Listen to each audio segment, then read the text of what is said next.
Good morning, good evening, good afternoon, wherever you are and wherever you're watching from. We're so glad that you're with us today, whether you're live on LinkedIn or on YouTube, or if you're listening to the podcast after the fact. We're always happy to have you here, and hopefully you have a great experience listening. So before we get into today's show, just a couple reminders. We're in this transition. If you watch on YouTube regularly, we've got the TechSmith channel, which has got really great content. If you want to learn about making video, you want to learn about using images, we've got Andy and Aaron and some others. Our tutorials are out there. And now the Visual Lounge is its own channel. And pretty soon, within a couple weeks, we're going to actually not stream to the TechSmith channel anymore. It's going to be its own YouTube channel. And we're doing this because we want to make it super easy for people to get what they want and need out of this channel, as well as on the TechSmith channel. So we're expanding a little bit. Now it's 2 properties. We think that's a good thing. But don't forget, go over there, like, subscribe, do those, leave your comments over there, chat over there, do the things that you're going to do on the Visual Lounge channel. That helps us make sure that you're going to find it when we stop actually pushing live on the TechSmith channel. And of course, you can always go listen to the podcast after the fact if you're interested in that on your favorite easy for me to say, podcasting platforms, Spotify, Apple, Google. On Amazon, you can tell your voice-connected device. I won't say its name, but you can always tell it to play the Visual Lounge podcast, and it works. I tried it. It's pretty fun.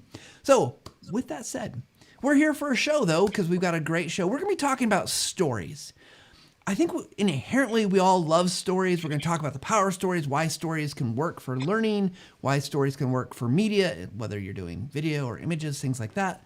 And let's get into it by introducing our guest for today. Hadiya Nuriddin. I knew I was going to say something wrong here. She's going to call me out on this because I've messed up her name so many times already on accident. So Hadiya Nuriddin has 2 decades of experience in learning strategy, instructional design, e-learning development, and facilitation. She worked in corporate learning before choosing to found her firm, Duets Learning, where she's worked with a wide array of companies on a variety of topics. She speaks at events and industry conferences and travels teaching courses for the Association for Talent Development, or ATD as some of us know it. Hadiya holds an MED in Curriculum Studies, an MA in Writing, and the Certified Professional in Talent Development designation. She's the author of the book Story Training, Selecting and Shaping Stories That Connect, published by ATD. And I can say, having sat through one of her sessions, a fantastic speaker and deeply knows her stuff about story. So welcome, Hadiya, to the Visual Lounge. Hi, Hadiya. Hi, Matt. Thank you so much. I've watched this show many times, so I'm really Well, excited to be here. well, thank you. Well, good, because now you know that I never do anything purposely as a mistake, but I make lots of mistakes. So we're so glad that you're here, and I'm so glad for the chance to have met you. But one thing I know about bios and about these things that we read about our guests and say about our guests, it's a sliver of the things of who you are and what you do. Is there anything before we jump in today's show that we should know about you? Wow. Well, I do believe that one of the things that has influenced my career as an L&D professional is taking what I call a cinematic approach to instructional design and development. So I love really just creating that immersive experience where people feel like they are part of it. So what that means is I have a deep love for films and books and stories all around. So I just love the fact that no matter what your background is or what you do, you can infuse some of that in this career of learning and development, no matter what you've done.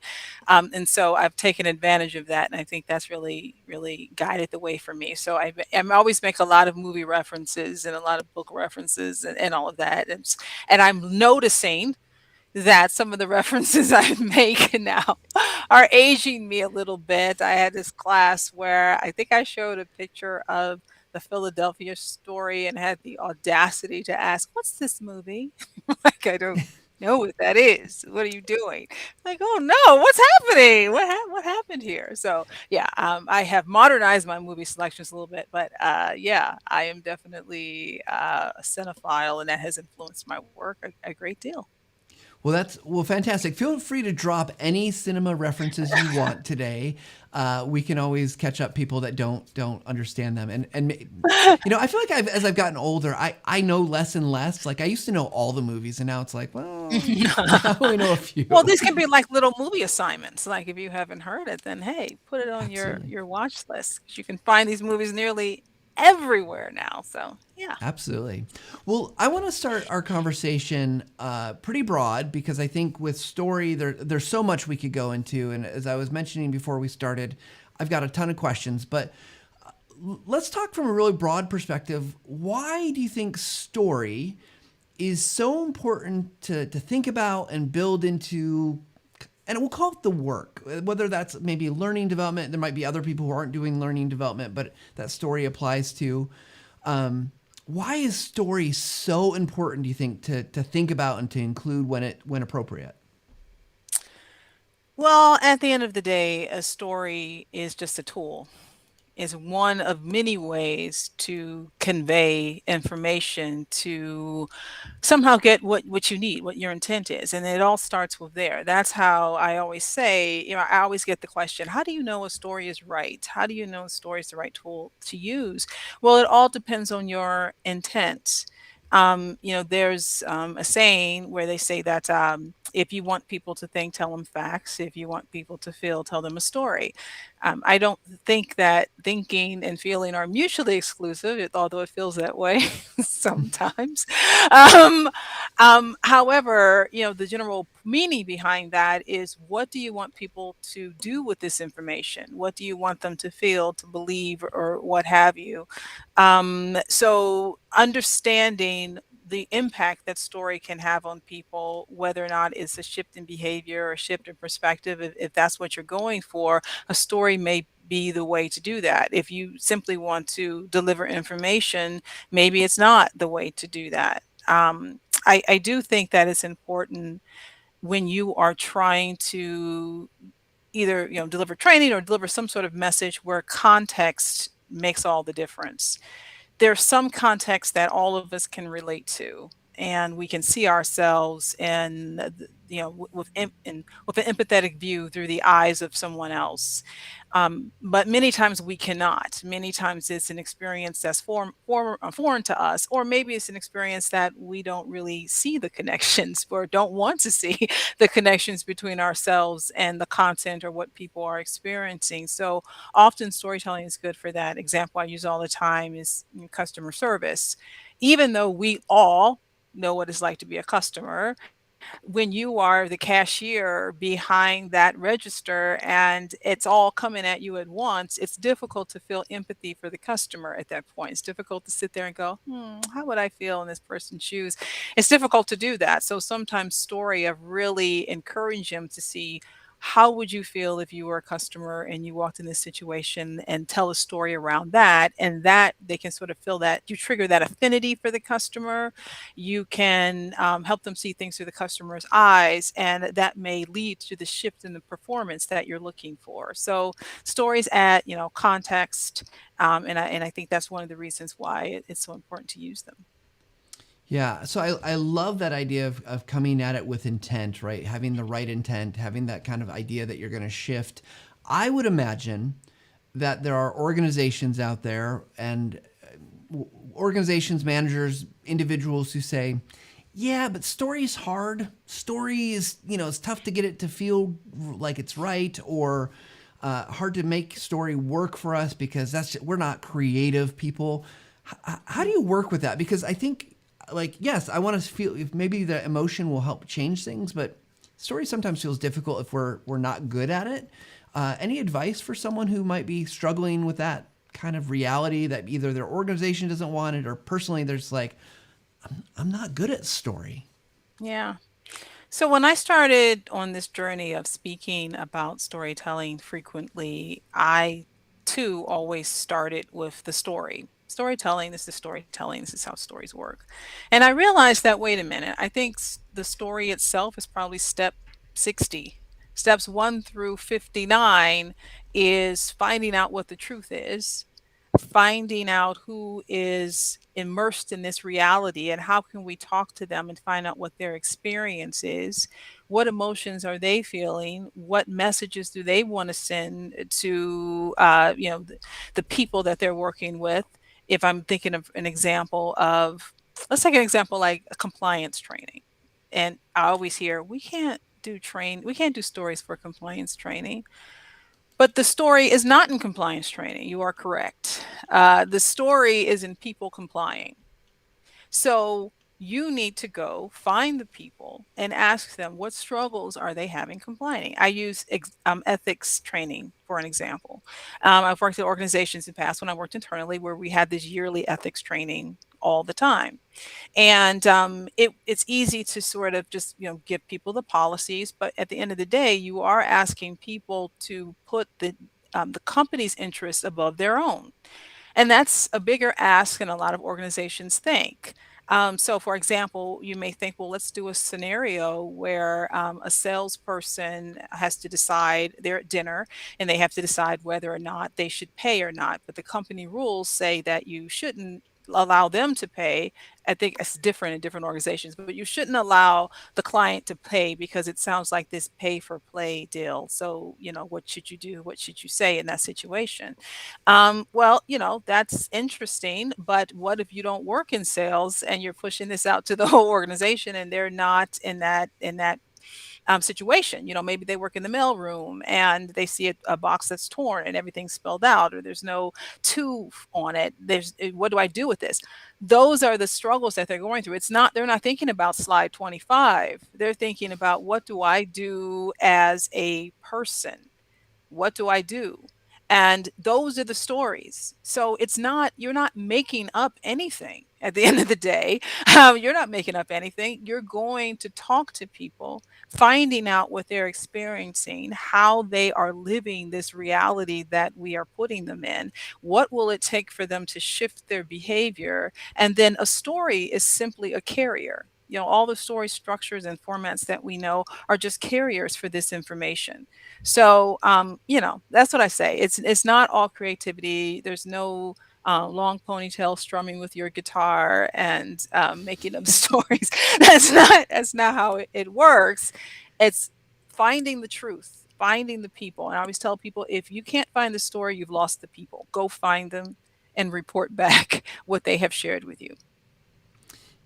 Yeah, I love that. And it makes me, it's interesting what brings up memories, right? So I'm thinking back early in my career.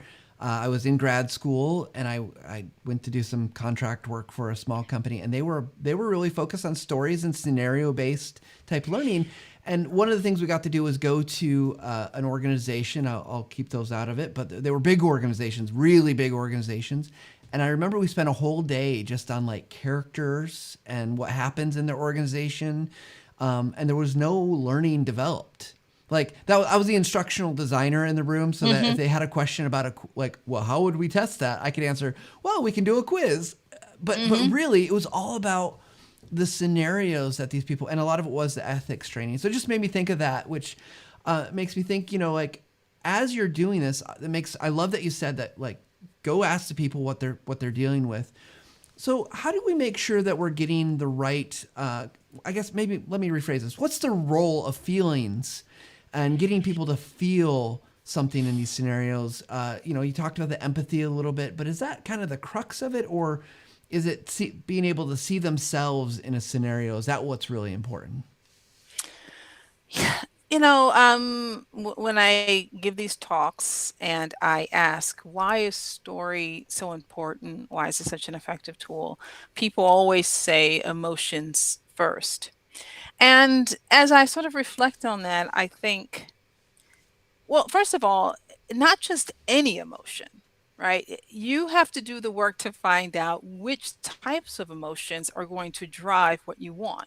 So it's not just this blanket emotion business, Mm-hmm. it is having people feel something is at stake or at risk for them personally, whatever emotions that drives. Because for some people, as we know, who are there under threat, they feel happy, because they're energized. They're like, this is, and some people shut down completely. and are afraid and don't want to engage. And triggering emotions will do that to some people. Everyone doesn't respond to you triggering their emotions the same.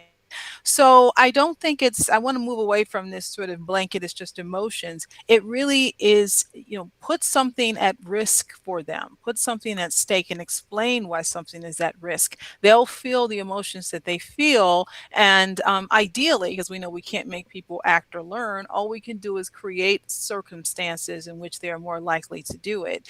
So, but you need to understand that what people fear more than anything usually is loss, losing something. And so if you are able to create situations where you can, put that at risk, whether it's something material or something personal like reputation or a promotion or role, what's being lost here, people can easily sort of put themselves in those types of situations and recognize that that's a problem. That's a problem. And how can we help this person in the course or whatever navigate that? So it's not just any emotions, it is somehow triggering a person this sense of either loss or joy or what have you, and then having them respond accordingly is my opinion on that. Yeah, well, I love that because I hadn't thought about that the idea of loss. It's not that I'm going to lose something if I'm listening to a scenario or going through this training, but putting myself, being able to walk in that shoes, that's really powerful. Yeah. Someone actually told me that years ago, and I say it all the time, that someone told me people don't fear change, they fear loss. And I think about that when way back in years ago, when I started in training development, this was during the whole let's convert from these databases to a web-based system. And so we had to do all these training for these, people who had worked in payroll for 20, 30 years doing the same control Z, alt F, and they were able to do it. And sometimes only they knew the code and people would have to ask them and they would have their cheat sheets and things and the updates would be slow and all of that. And so when we came in, most of us were more well versed in the web. None of us were great at that time, but more comfortable around the web. We thought, hey, you should be happy. This is great. Now, instead of all those, configuration of the fingers there, all you have to do is, hit file, this, that, and the other, and you're done. But there would be this resistance. And of course, we would feel like, oh, well, these people don't want to change. They don't like change.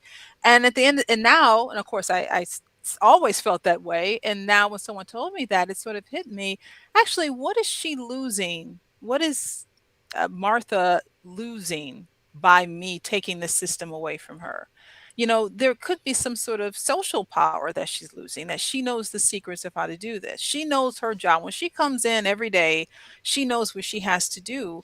But now I'm introducing this new system that's bringing in the unknown. She's not in fear of change. She's in fear of losing her standing, of losing her comfort, of all of those things. And I wish that and our scenarios and our stories, instead of just Martha needs to run payroll for 25 people, how does she do that, we actually touched on some of that stuff so Martha could really see herself in that situation and think, okay, well, I feel more comfortable now, or maybe this is better, or maybe this is the behavior change I'm looking for. But yeah, I wish we had more empathy in that regard for what people were losing by us taking them to this new system that we all perceived was an advancement.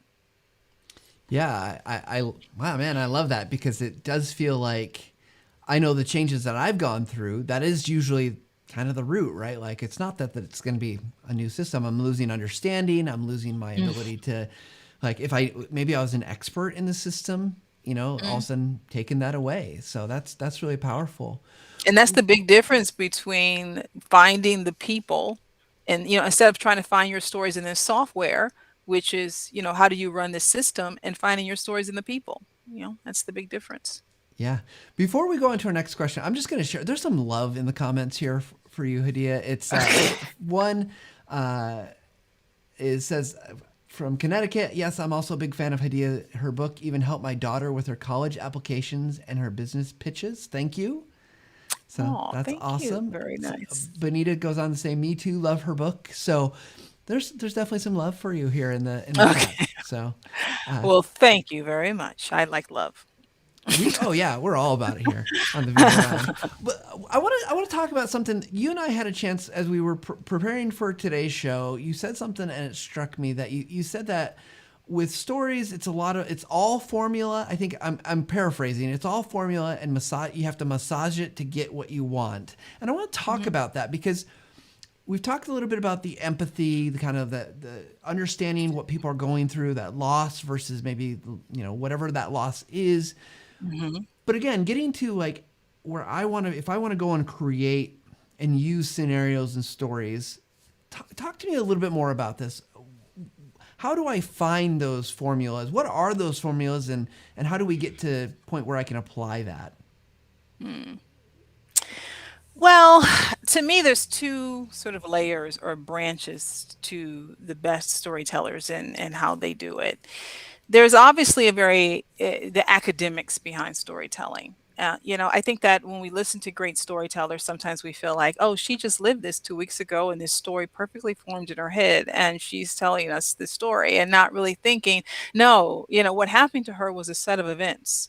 She had to go do what was necessary to make it a story. So I think when people say I don't have stories, it's because they may have this perception that the story should already be formed in their heads, and that's not accurate. I mean, over time, once you do this a lot and know the formulas and know that it works. You do start to begin to think in story in some ways. But when you're starting out, you don't. Some of us never, quite get there. But there is work to be done in order to tell those stories. So I always say that there's two layers here. Layer one is just again that academic understanding and that you must start with intent, understanding narrative structure, understanding the whole the climax and how that works and how you start into a story and how it reaches a certain point and then you come to a resolution. There's that an understanding of that, and you can learn that in a variety of different ways, in books and just being observant. But then there's another part of storytelling, and that other part is the willingness to be vulnerable, the willingness to show your authentic self, the willingness to be wrong, to be open, and to understanding the that it requires a certain amount of generosity to share these stories with people.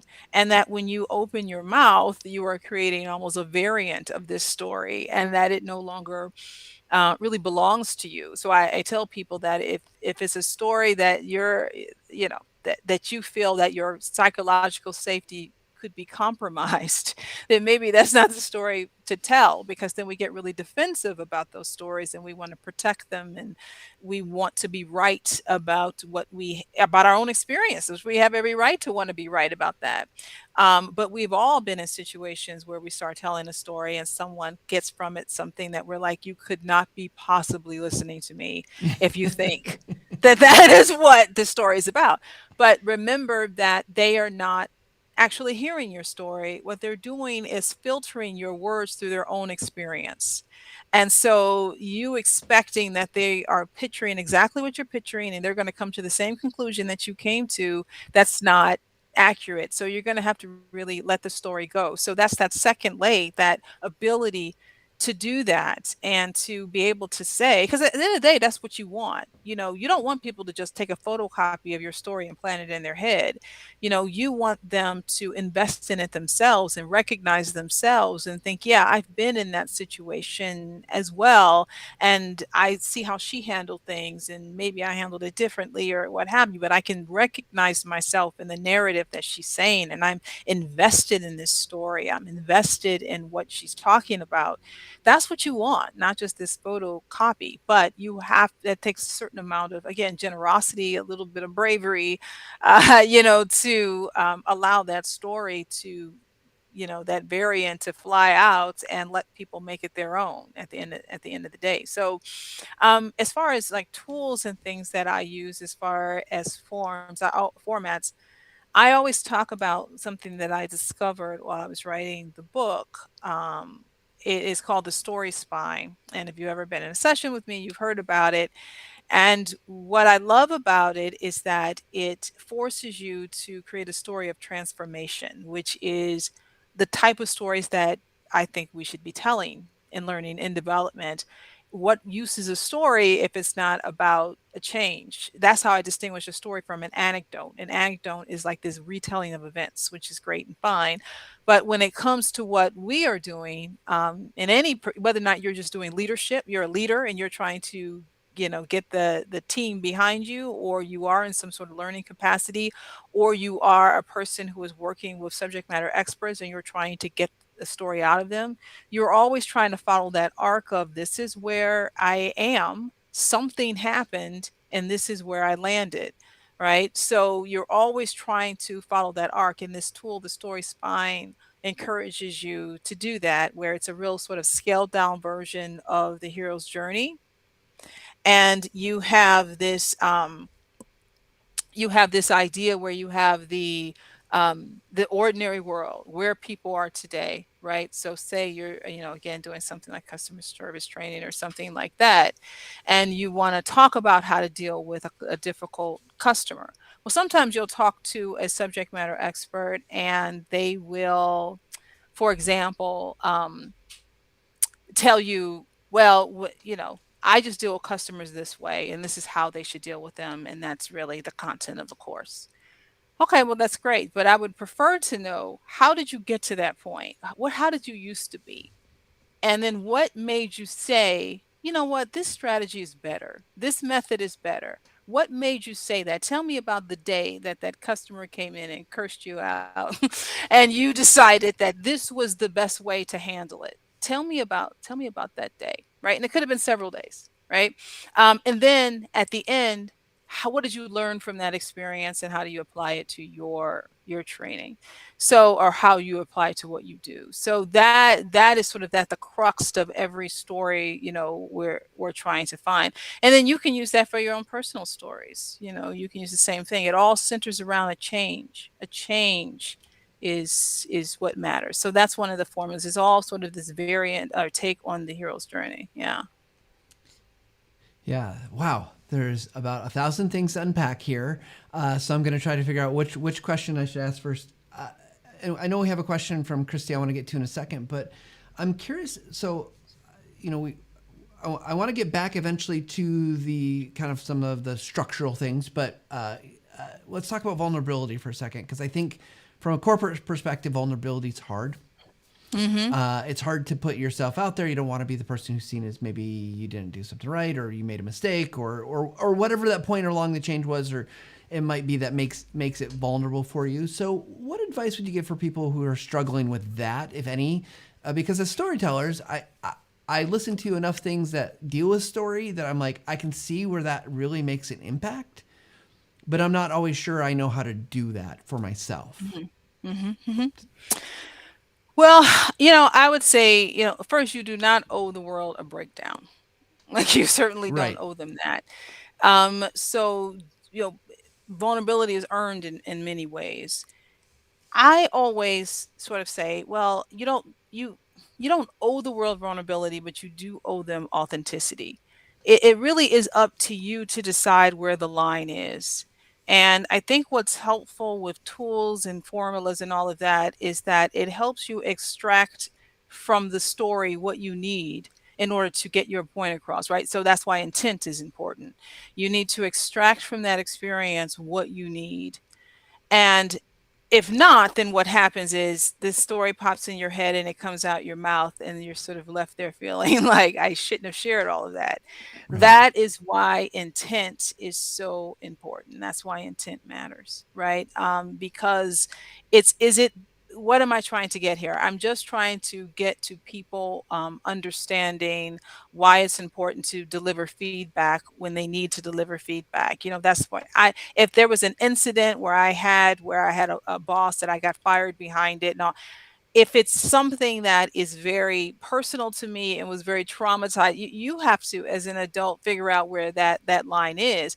But there are parts of that story that can be very useful, right? Just the fact of the way they communicated with you and how it was unhelpful, and you don't have to reveal, how trauma. You don't have to re-traumatize yourself in order to tell this story. So that's why intent is so important. The question is, why am I telling this story? Why am I telling it?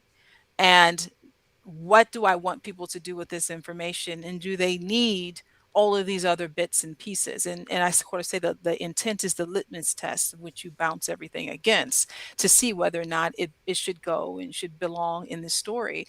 But I always say psychological safety is first and foremost. So, taking an inventory, I talk about having a playlist of stories that we tell, and taking inventory and stock of that, and just doing some surgical precision on what you think it's for. Because I also do this thing where I teach a thing called the perspective story, the perspective circle rather. And what it is it teaches you how to take one event and create several stories out of it, right? So you have this, I tell them first, just list the event. This is what happened. This is what happened. And then next is, that's just one story in itself. You could tell that, and that's it. But if you want to now be able to expand that story and think of how can I use it in different ways, ask the next question, which is, how did I feel when it happened? That right there leads off into all of these different other stories, based on just how you felt. The last question is, how did other people perceive this incident? And again, just that one story. Now you're seeing it from your boss's point of view, from the employee's point of view, and just this one incident now that used to just be one story that you had one conclusion to, because you saw it from all of these different perspectives, just grew into something more. And so you may not have to touch on the traumatizing bits. You're just focusing on the heart of the story and what you got out of it, based on what you feel comfortable telling. Yeah, well, I love that, especially looking at from the multiple perspectives, right? Like how you can see various parts of it, and that, and again, psychological safety being number one is so important. So two questions from our chat today. Christy's asking, he says, "Forgive me if this sounds too high level for me, but just questioning in L&D, does there always have to be a story, or can a message also be delivered without a story?" We've talked a lot about story and importance of story, but Mhm. you're an expert about story. Should we always be using story in our learning development? I think I have an answer, but So I'm curious. So this is what I say. First of all, there is always a story. There is always a story. So don't think that there's not one. So there is one. There is a change, because L&D is the story, right? Our business is transformation. Our business is change. And if I'm saying that a lot of these stories circle around that. The question is, can you find it? And are people willing to share it with you? And sometimes there's just a line which that you can't go over. A lot of I know when I work with a lot of subject matter experts who are experts, or not experts, but ambitious is the word I'm trying to say. In their mind, they saw a problem, they fixed it. That's the end of it. Like there's no there's no dramatic retelling of my journey with the stick with the little kerchief on. Like there's none of that. I saw it. There was a problem and I addressed it, Hadiya. So I don't know what you're fishing for, but you're not going to find it here. So I definitely have been in those situations before where I know there's a story, but this person doesn't want to talk about it. That's fine. They don't have to talk about it. Sometimes what I'll do is, if I really feel like one is necessary because the context is too obscure, like I say, or and I feel like people can't really relate to it, I need to sort of build that bridge for them. Either I'll talk to other people and then present that a sort of amalgamation of stories to that person and see what they think. Because as we know in L&D, they are more than happy to correct you. Right. So even if, they don't give you a story, they will be more than happy to tell you that you're telling the wrong one and that this is what the story will look like. So sometimes I get that as well. So I think that again, my sort of litmus test of whether or not there should be a story is how close will people be able to create their own context for this information, right? Mhm. If it's something that's pretty foreign to them, if it's something that they're resistant to and they aren't willing to create a context for it, then creating one or helping them to see one that's really already there. Again, I'm not making it up. I mean, like it's somebody's going to give me that story, give me that information. And again, that's why I love people who come to this field from other industries. If you are an LED professional, tap into that experience. Tap into when you were 16. When I was 16, I worked at Popeyes. I'm always tapping into that Popeyes experience because it was nuts. So I'm always tapping into some of the incidents I had there when I worked at Kinko's, when I worked in retail, when I worked in software, tech support. I'm always tapping into that, right? And so that helps me create some sort of empathy and feel that. And no, I'm not gonna just commandeer it and start telling my own stories, but I'm always, I do have a philosophy where I make it and you break it, right? So I may build something and then you tell me what's wrong with this. The resistance I get from storytelling isn't always we there's no story, I can't find a story. The resistance I get is it takes too long in the course. People just want to get in and out of the course. So they acknowledge that there's a story. They just don't feel like their audience is going to be patient, and that's fine. Everyone doesn't want to hear about Tom's journey. I totally I totally get that. But again, that's if the people, say for example, they're updating the accounting system. These people have been working in a similar system for so long. There's for me to, create a story about the journey to an accounting system, because they have the context, they know how to use it. But again, it's close. The stories close the distance, between the content and living that content. And I think that, oh, that's a good one. I just made that up. I think that, telling stories, helps if you do need to close that gap. Yeah. Oh, I love that you can bring those other experiences in, because I often feel bad when I'm doing that with you know thinking about experiences. Oh, I had way back here, and now I'm bringing it to this kind of thing, and especially because I've been at TechSmith so long, it's often like TechSmith stories from like 10, 12, 14 years ago, and I'm bringing them forward, and I feel like people are probably tired of me saying, well, back in my day. Yeah, uh, there is a danger there because if I were in tech support, I mean, I was working on in Windows 95, and so probably some of my when you edit this, like what that doesn't exist anymore. So what you're right. saying. So Right. yeah, So I realize that time has passed for some reason. So I guess it seems like just yesterday we I were guess that's what Windows they 95. say. Well, so I love that, but you can bring those perspectives in with some caveats, right? So I love that, and I think what some of the things you're saying actually answered our other question that Bonita had, and she can chime in the chat as well. But she's like, if SMEs don't come back with story, can I replace with a story of my own? And it sounds like kind of, if it's relevant and you can fit it in there, and they'll tell you that it's broken and it's not Yeah, quite they'll tell right. you if it isn't work, but it's, it's just so many skills that we have to have that people build whole careers on, right? And the art of the interview, the art of making people feel comfortable, building rapport, and just listening for stories, even though they're not telling you a story. Like it's Hmm. there. Sometimes it's there, just right in front of you, and they're not saying it in a story format, but you can observe it. That's like the skill of journalism. I always say that a lot of the problems that we try to solve in L&D have been answered by other industries. They already have figured it out. Not an issue, right? So people can have these series of interviews and just string a story together based on what they've heard. I mean, it's documentary film.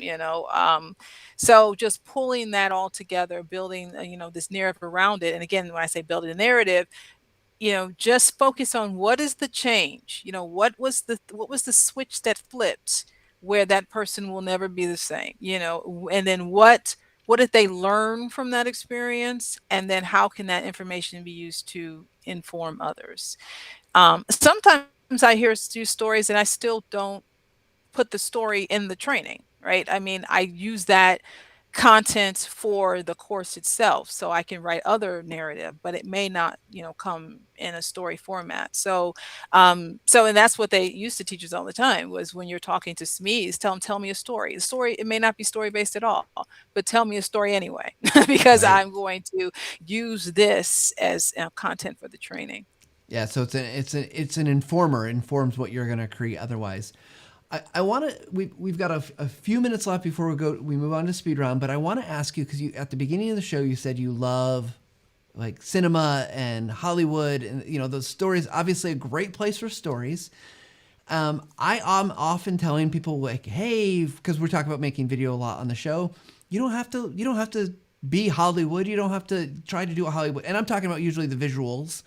Uh, Yeah. but from a story perspective, what are and kind of we can do bullet format, however you want to do it.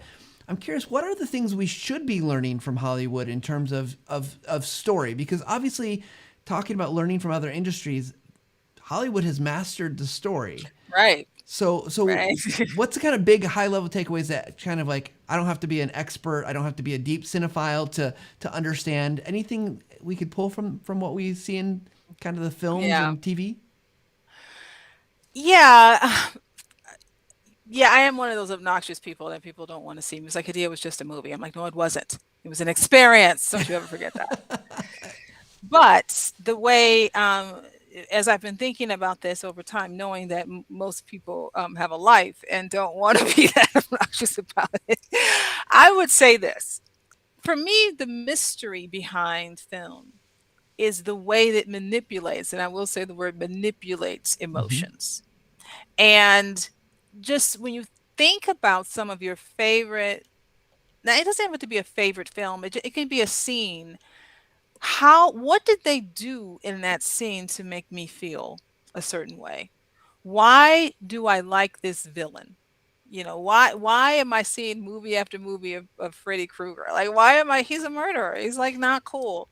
And like why am I waiting for the next Halloween? Why? And there's a lot of documentaries on Flash. I watch them on horror films all the time because it's an interesting thing, their perspective on how do we make people feel empathy for something that they should not feel empathy for? Because you saw it if you saw that on the news, you would be horrified.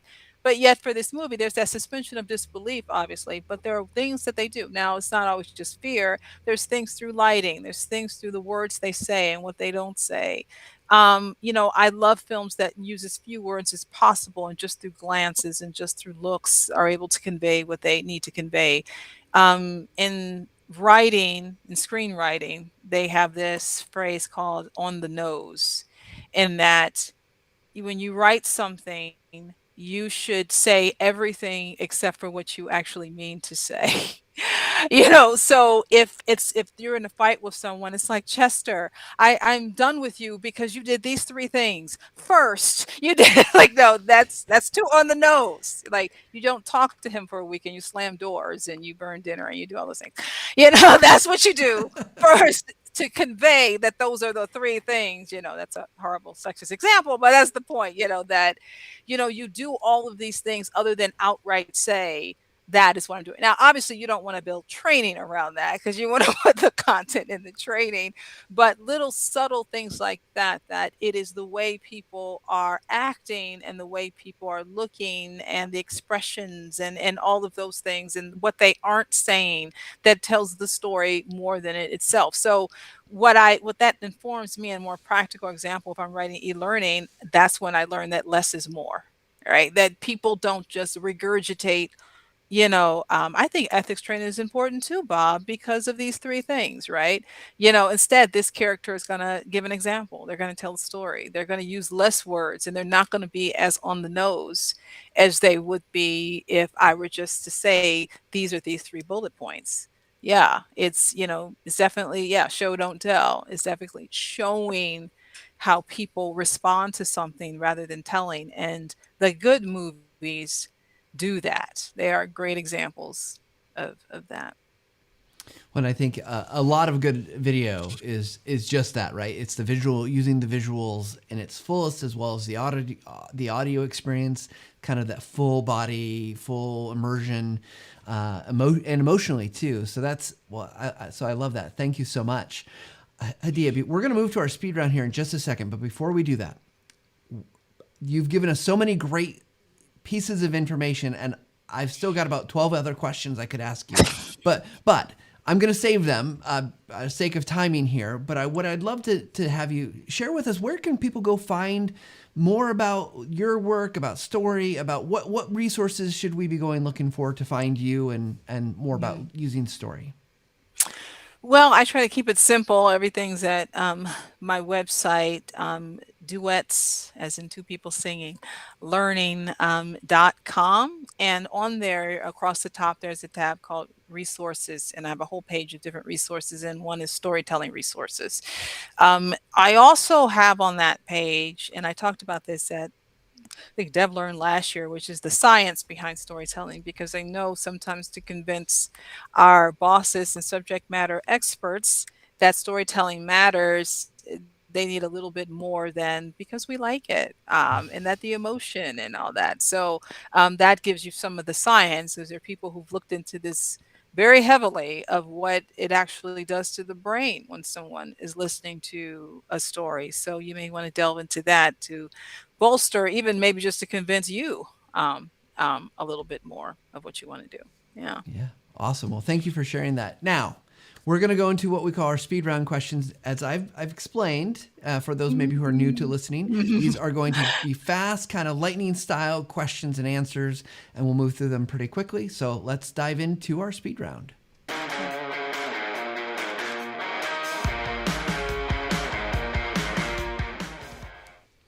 All right, Hadiya, as someone who I know you've got your a master's in was it literature, or was it community? One in curriculum studies and one in writing.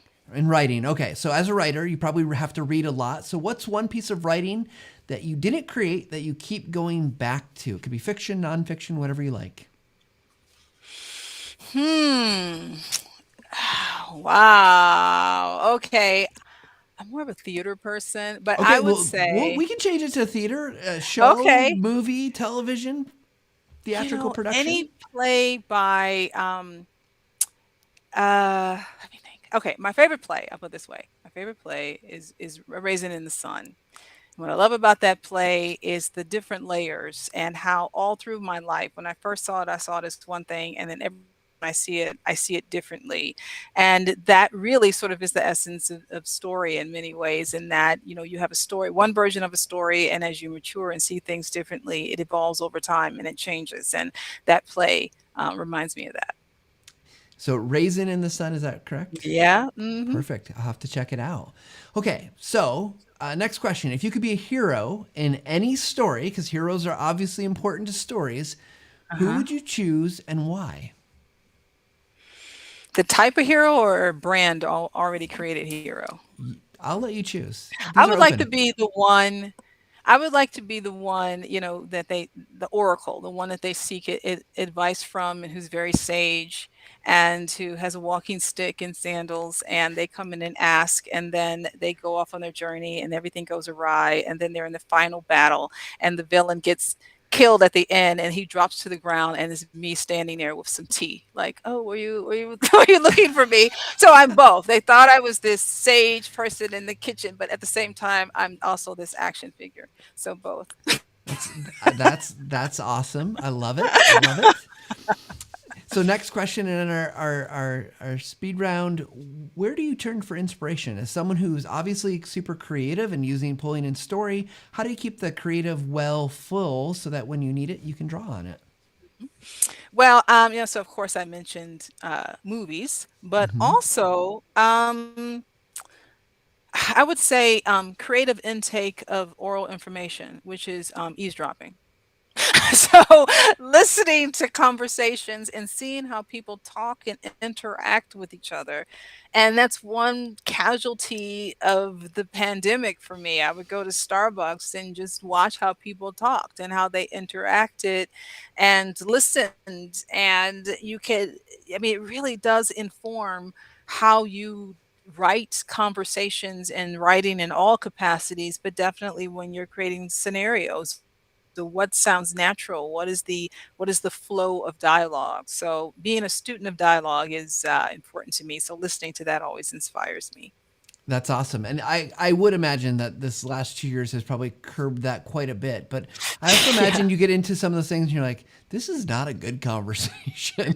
Like just naturally not good. Call the police. Yeah. Yeah. No. All right, we got one more question for you, and I'm going to warn you. This is the one that our guests always say is the hardest. We apologize for putting you on the spot, but it's not that hard. So we just like to turn around and say, what's a question you have for me? I've been grilling you with questions. You get to turn it around on Uh-huh. me. What's your best interview to date? Well, this one, of course. See, it's all planned. It's all That's written right. ahead of You know, time. it's hard to say because they're all good in their own way for different Uh-huh. reasons. I think the interviews I typically enjoy the most are the ones where I'm learning, like really learning. Hmm. I know. So I mentioned before the show talking to Megan Torrance and Jess Jackson about diversity, equity, inclusion. Yeah. It was very Yeah. moving for me because trying to Mhm. understand it from different perspectives. Obviously, I come from a place that I am who I am and I am where I am and all that stuff. And was very grateful to be able to have that conversation in a very safe Yeah. way. I think, Which is a great example of that empathy gap, right? Of why story is very useful in that regard because, people struggle with empathy when it comes to DEIB. So yeah, I'm sorry, yeah, go ahead. no, no, no. It's absolutely true. I think I've had a couple people I look up to, and that's always really great to interview because I just feel I'm so humbled to be able like you said yes to me. You Yeah. actually said you're gonna come on the show. Who like? So I mean, it's hard to pick just one, and it wouldn't be fair Yeah. to my guests to pick one. But like, I've loved this conversation today because I know the importance of story, and I like to think I know a thing or two about creating video, which often will pull in story. But then I put the two together, and I'm like, I've got a lot to learn. And so this has been very good for me to think about the empathy, thinking about where story breaks down, how to be vulnerable without being tragically involved in a way that makes me psychologically unsafe. So I think it's been very good for me to hear this, and I'm thinking about a couple ways I can apply it in the things that I do, which is really great. So you're awesome. Okay, I don't know we're who froze. Hadiya is frozen. Can't hear me right now, so we're going to end the show. But here's the thing. If you like what you heard today, like, share, comment, do all those things that you would do. Go make sure you go subscribe to the YouTube channel. In fact, one of the things we can do here is we got some really cool graphics. Oh, look at that one. Let's go. Let's get the right graphic up there. If I can get the right thing up there. Subscribe. Subscribe to our channel. Subscribe to the podcast. Make sure you're doing that. That helps us know that we're being successful creating content that you want to hear. And if you've got questions, email us at thevisuallounge@techsmith.com. Questions, comments, thoughts, guest ideas, anything you want to share with us, let us know. With that said, we always like to end the show on the same way because it's so important for us to continue progressing. And here's what we're going to say, same as it is every single week. Whatever you're doing, wherever you are, we hope you take a little time to level up every single day. Thanks, everybody.